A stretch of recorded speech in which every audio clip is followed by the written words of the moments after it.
J-Po. Estaba muy calladito el hombre. ¿Quién iba a pensar que sería él?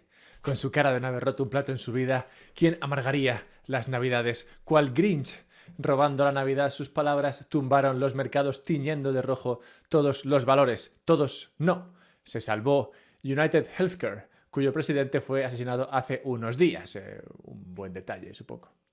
Sorprende que el hundimiento lo provocasen las palabras del jefe del Banco Central de Estados Unidos, pues la sorpresa negativa se esperaba no desde ahí, sino desde Japón. Japón, pues si hace tiempo que no miras lo que ocurre por ahí, también anunciaba tipos de interés, en este caso para su divisa, para el yen, y decidió no tocarlos, no hacer nada. Muchos, yo entre ellos, esperaban que el maestro Ueda, el jefe del Banco Central de Japón, decidiera subir tipos a la japonesa, que significa hacerlo cuando más por saco puede dar al resto del mundo. Esto fue lo que hicieron en agosto, provocando una caída fuerte en los mercados y el aumento de la volatilidad. Pues bien, a pesar de que tendrían motivos para hacerlo, pues su divisa se está hundiendo otra vez contra el dólar y la inflación empieza a preocupar de nuevo a la población, Ueda esta vez decidió quedarse tranquilito sin hacer nada. En estas que Powell decide recortar tipos, 25 puntos básicos, cosa que el 97% del mercado esperaba y la bolsa se hunde. ¿Por qué el mercado reaccionaría mal a algo que el mercado esperaba que pasase? La razón la encontramos no tanto en el anuncio en sí, sino en lo que dijo después en la rueda de prensa. Allí, como si fuera Ancelotti, analizando el juego del Madrid, dijo que no estaba nada contento con lo que veía y esperaba más control de la situación, que veía que la economía se descosía a la menor presión y era necesario defender mejor a la ciudadanía de la inflación. ¿Se entiende? Y podrías pensar, o podrías decir, que no se puede comparar algo tan formal como las palabras del jefe del Banco Central, del jefe del dólar, digamos, con las de un entrenador de fútbol cualquiera. Pero si lo piensas, ambos, el jefe de un banco central y el entrenador de un equipo de fútbol, ambos deben mostrarse siempre en una rueda de prensa en control de la situación. Los dos deben también hablar en código y si la cosa se tuerce, acaban haciendo todo lo contrario de lo que venían prometiendo. Esto es efectivamente lo que dijo el señor Powell en su rueda de prensa, que no están logrando bajar la inflación, pero que van por buen camino, que lo conseguirán, pero tardarán más y por tanto no bajarán los tipos tan rápido como el mercado o ellos mismos habían previsto. Mientras que antes esperaban hasta 4 recortes de tipos de interés en el año 2025, ahora esperan que tan solo vayan a hacer 2. Y lo mismo para 2026. Esta aciaga noticia hundió el mercado y Bitcoin en particular. Terrible, pues me he comprado unas gafas nuevas y ahora no sé si podré recuperarme financieramente de este gasto. Ha acabado la Fed con el mercado alcista. Veamos a ver qué hay detrás de las palabras y los anuncios. Así que dale like si tú también crees que Powell sería un grandísimo entrenador de fútbol y vamos al lío.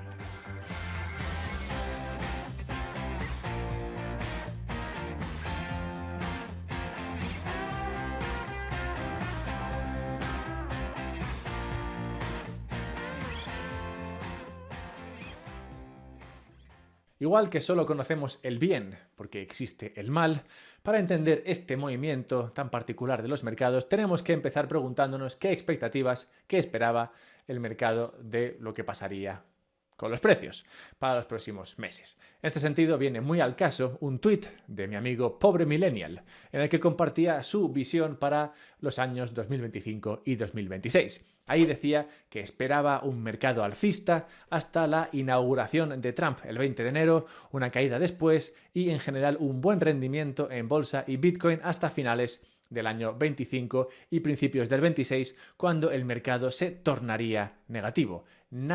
Nadísima que objetar a esta visión. Lo único que diría es que es la misma visión que comparte la mayoría del mercado. Es lo que he leído en todos los sitios, es lo que ves en todos lados. ¿Ves esto o ves al que dice que todo va a implosionar? Básicamente esas son las dos posturas, pero mayoritariamente se espera que pase lo que ha comentado aquí en este tweet Millennial. Y en parte por las razones que comparte Millennial y en parte por otras que hemos visto también en estos vídeos, la expectativa es que la cosa irá muy bien hasta el 26 y cuanta más gente cree esto, pues más difícil es que se cumpla. Para matar dos pájaros de un tiro, podría explicar esto usando una estafa común. Y es que seguramente tienes un amigo que ha puesto dinero en una estrategia segura para ganar dinero, en bolsa, normalmente. A ver, que tú, claro que no caerías, tú no. Tú no caerías en nada así, pero tu amigo sí. ¿Quién no tiene un amigo de estos? Bueno, pues estos sistemas de ganancia garantizada son siempre una estafa, por la misma razón que el mercado no puede hacer lo que la mayoría del mercado espera que ocurra. Y la razón es el arbitraje. Si hubiera una estrategia segura, si realmente hubiese algo que gana dinero siempre, se copiaría o se arbitraría y de esa manera se acabaría la rentabilidad esperada. Igualmente, si todo el mundo espera que el mercado suba en el 25, todos comprarán hoy, porque ¿para qué esperar al 25 cuando el precio ya esté arriba? Y eliminarán de esta manera la posibilidad de que el mercado suba en el futuro, ya que la subida se produciría en el momento presente. Si vemos la cantidad de dinero en las carteras, vemos que algo de esto hay, pues está en mínimos de este siglo. Es decir, en ningún momento de los últimos 24 años, si tienes 24 años, en ningún momento de tu vida ha habido mayor interés por estar invertido en lugar de estar esperando con tu dinero en efectivo para ver qué haces con él. Cuando el posicionamiento es tan alcista, es decir, cuando todo el mundo espera que el mercado suba y por tanto invierten hoy, cualquier desvío del escenario ideal puede causar una fuerte reacción negativa. Al posicionamiento, que sería este, hay que añadirle también el contexto. Y el contexto sería que estamos a final de año. Se está acabando el año, ya está. Se ha acabado. Lo que tenías que hacer este año o lo has hecho ya o ya no lo vas a hacer. Y estas fechas son especialmente peligrosas porque concurren dos factores. Los gestores de hedge funds tratan de mejorar su rentabilidad para enriquecer el bonus que recibirán por la rentabilidad acumulada del año y los bancos y otras instituciones financieras tratan también de mejorar, en este caso, su salud financiera, cerrando créditos y aumentando la liquidez en su balance. Ambos factores, en conjunción, implican que hay más apalancamiento por parte de los fondos de inversión, los hedge funds, que tratan de, digamos, extraer esas últimas gotas de rentabilidad posible del mercado, y por otra, menor liquidez, ya que los bancos están tratando de reducir créditos y exposición que pueda quedar mal en el balance cuando tengan que presentar los números de final de año para el año que viene. Dos ingredientes que, si los juntas, acaban provocando volatilidad si les añades una última cosa, que sería cualquier noticia negativa.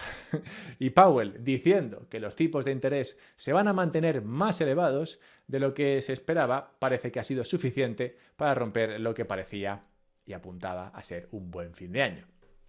Pero, ¿quiere esto decir que la Fed ha logrado del todo desactivar el mercado alcista? Pues antes de verlo, hay otras cosas que se me ocurren que podrían no salir como uno espera. Por ejemplo, la custodia de Bitcoin. Tú podrías pensar, no, custodio yo el Bitcoin y todo bien, pero eso puede de repente tornarse en una no pesadilla. No quiero llegar tan lejos, pero sí en algo incómodo. Y si tú tienes Bitcoin y empiezas a preocuparte de tener ese Bitcoin, yo que sé, en casa o de no saber autocustodiarlo correctamente, o simplemente buscas un poco de diversificación y guardarte un poco y que un tercero guarde un poco, qué mejor que buscar un servicio como el que ofrece OnRamp, que no es, oye, dejo este Bitcoin con un tercero, sino que es, oye, dejo este Bitcoin con un esquema multifirma creado en este caso por 3 empresas dedicadas a la custodia profesional de Bitcoin, de manera que ninguna de ellas controla tu Bitcoin, sino que tú lo que haces es crear un sistema en el que las 3 tienen cada una firma y hace falta 2 de ellas para que ese Bitcoin se mueva, de manera que eres tú, con tus condiciones, con tus requisitos, el que controla ese Bitcoin creando este multifirma con ellos. Así que si estás buscando un sistema de custodia que no te implique a ti directamente, sino que te permite externalizar este tema, pues mírate OnRamp y si te das de alta con ellos usando el código que está en la descripción o en el comentario fijado, UPSB diría que es, recibirás $250 simplemente, como digo, por darte de alta con ellos. Así que échale un vistazo si buscas diversificar un poco tu custodia. Diciembre tiende a ser un mes volátil con o sin la ayuda de factores externos por un simple tema de calendario. Hay menos días en los que el mercado está funcionando y se intentan hacer las mismas cosas, pero claro, en menos días. Eso implica que se va a hacer más volumen en los días en los que abre el mercado y por tanto los precios tenderán a moverse más. En particular, la segunda mitad del 2024 ha sido bastante más volátil de lo que veníamos viendo y la cosa pinta bien para 2025. Digo que pinta bien porque esto, por mucho que se pueda pensar, no tiende a ser malo para Bitcoin. Bitcoin se lo goza en la volatilidad, por así decirlo, porque como es un activo que tiende a subir más que bajar, hacerlo con volatilidad permite que mejore mucho su rendimiento. Esta es una realidad que tu amigo, ese que cae en las estafas, tampoco entiende. La volatilidad no tiene por qué ser mala. Algo que sube y encima es volátil acaba subiendo más. Aunque también puede dar sustos, claro, y caerte un 10% en una semana como acaba de hacer. Y esto es debido a otra característica interesante de Bitcoin, y es que en momentos de tensión y de búsqueda de capital, Bitcoin es lo primero que se vende, porque es rápido de vender, en el sentido de que es fácilmente convertible en cualquier divisa fiat importante. Lo puedes vender por euros, lo puedes vender por dólares, lo puedes vender por yenes, de manera muy rápida, y también es un mercado de Bitcoin que está abierto 24/7, es decir, da igual cuando quieras obtener esa liquidez para hacer frente a tus deudas que ahora empiezan a pesar en un mercado que se mueve en contra, pues puedes ir a vender Bitcoin en cualquier momento y obtienes esa liquidez. Bien, entonces, si esto es así, ¿qué ha conseguido efectivamente Powell con sus declaraciones?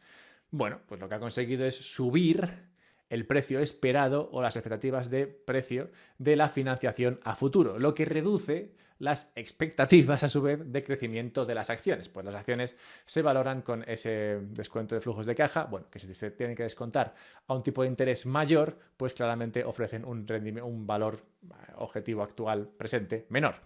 Y aumenta los costes también del apalancamiento, de mantener posiciones apalancadas, es decir, mantener posiciones con deuda. Dicho de otra manera, pues esto nos ha tenido un carajo, dicho de otra manera, lo que ha conseguido Powell con sus declaraciones es crujir al que estaba apalancado o muy endeudado, esperando que la subida del mercado fuera una travesía cómoda. Esto no va a ser así. Igual hay una subida en el mercado, pero claramente no pinta que vaya a ser cómoda. Y ha conseguido hacer esto en un momento en que gran parte del mercado estaba apalancado, asumiendo riesgos que quizás no deberían estar asumiendo, como podemos ver en el incremento de la deuda corporativa respaldada por activos, que es deuda respaldada, sí, pero con un respaldo más endeble que las rodillas de Militao. Y cuando el apalancamiento muere, como vengo diciendo, cuando la deuda se exige que se pague ya porque hace falta respetar esas posiciones y se necesita esa liquidez rápida, se vende Bitcoin. Y es que se vende Bitcoin siempre. Siempre que hay volatilidad en el mercado, verás que Bitcoin cae. Cuando la volatilidad sube de manera radical en todos los mercados, Bitcoin cae. Ahora, como he dicho antes, que Bitcoin sea volátil en sí mismo, eso no quiere decir que sea algo negativo. Bitcoin siempre está disponible y por tanto es algo que se vende cuando hace falta liquidez. Y esta es la losa que pesa sobre Bitcoin, si quieres verlo así, pero nada más. Ni siquiera lo que dijo Powell sobre la posibilidad o la imposibilidad de que la Fed compre Bitcoin. Do you see any value or benefits in the U.S. government building a reserve of Bitcoin?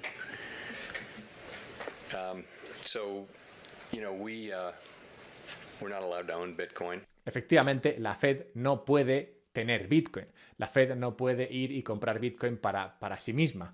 Pero es que la Fed no sería quien llevase a efecto las compras de Bitcoin o quien atesorase las Bitcoin si efectivamente Estados Unidos decide crear esa reserva estratégica en Bitcoin, un tema que ya hemos comentado varias veces aquí en vídeos. Bueno, pues si esto se lleva a efecto, no será Jerome Powell el que vaya a llamar a Coinbase a decirle, oye, dame un poco de Bitcoin. No, el que lo haría sería el Tesoro de Estados Unidos, en este caso el que dirige nuestro amigo Scotty.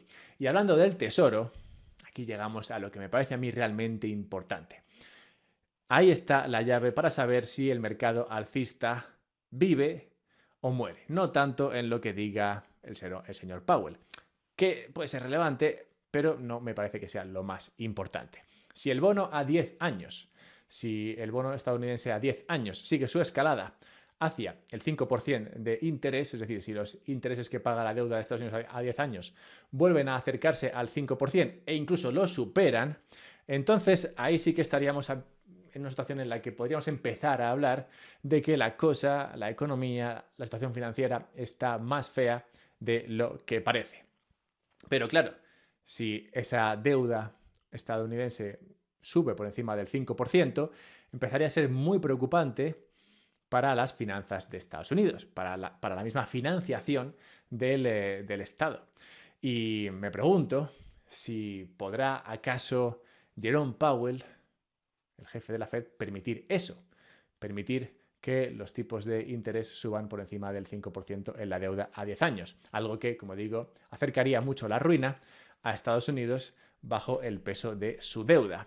Entonces me pregunto si hará eso o si cuál entrenador que ve cerca el fin se bajará del carro y hará lo que le digan. No sé. Podéis hacer vuestras apuestas. Yo por lo pronto lo dejo aquí, pero un par de cosas más antes de terminar. La primera, que estamos ya entrando directamente en las Navidades y eso significa que habrá menos vídeos. También significa que habrá un vídeo con Raúl Cano haciendo el resumen del año. Ese lo tendréis pronto y será muy largo, como siempre nos pasa, pero es que un año es muy largo. Si tiene que hacer un vídeo, pues durará un tiempo, claro. Pero bueno, ese lo tendréis y tendréis también algún vídeo antes de que acabe el año y también algún vídeo después de que empiece el nuevo año con algunos temas así que me parezca que sean muy interesantes, suficientemente interesantes como para ponerme a hacerlos en mitad de Navidad. Así que, bueno, que sepáis que seguirá habiendo cositas y ya volveremos con todo después de Reyes, como Dios manda. Este es un canal de bien. Y recuerda también que si quieres autocustodiar tu Bitcoin, es decir, mantener tú mismo el control de tu Bitcoin, puedes hacerlo comprándote una Bitbox. Una Bitbox es el dispositivo que más me gusta para hacer esto, es de código abierto, llevan mucho tiempo trabajando en esto, son una pequeña empresa suiza que no tiene financiación externa, la verdad es que es un dispositivo muy, muy guay, fácil de usar, es cuco, es bastante mono, parece que estás haciendo algo realmente especial cuando estás trabajando con él y puedes crear monederos multifirma tú mismo y cualquier pijada que se te ocurra. Además, lo puedes gestionar todo desde el ordenador sin que esté conectado el bicho al ordenador, lo cual es más interesante todavía, y tiene Lightning y otras cosas que están desarrollando y que incluso han desarrollado pero que no me he dignado a contaros. Así que si quieres un dispositivo para la autocustodia de Bitcoin, yo te recomendaría la Bitbox y puedes comprarte una con descuento usando el código que está en la descripción o en el comentario fijado. Y cerremos el mañanero ya por fin, recordando el nacimiento en tal día como hoy de no otro que Harvey Firestone. Firestone es el fundador de la empresa esta de neumáticos Firestone, o Firestone en España. Una empresa que usaba el lema donde la goma se encuentra con la carretera. Y me viene bien lo de Firestone hoy, porque el coche, el vehículo, el coche, lo que llevas, ¿no? Lo que anda, el vehículo, esto puede ser como la Fed, ¿no? Que he venido hablando un poco de la Fed hoy, pero el tesoro de Estados Unidos, estos serían los neumáticos. Y me parece que es un buen símil porque a los neumáticos se les da poca importancia, pero con los neumáticos es con lo que vives o con lo que mueres.